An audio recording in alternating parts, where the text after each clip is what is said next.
We're getting ready to install this tub, and we're going to get it set and level, and then we're going to go ahead and get the shims and the 2x4 to brace the tub in place.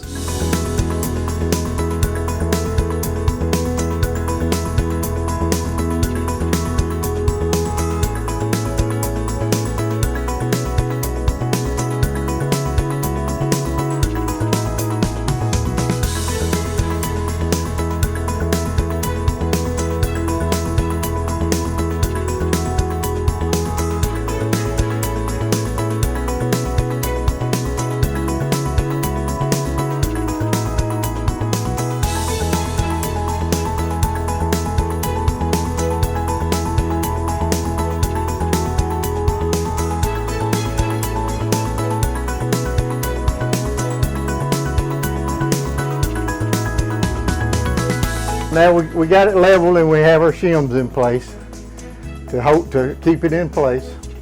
And now we need to check it from front to back. So now we're gonna have to twist it up. And what you're going to do is put shims under there. Okay.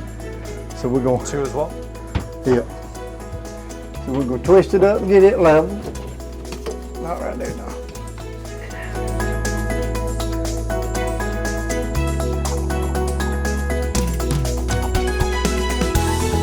Let you lean the whole thing.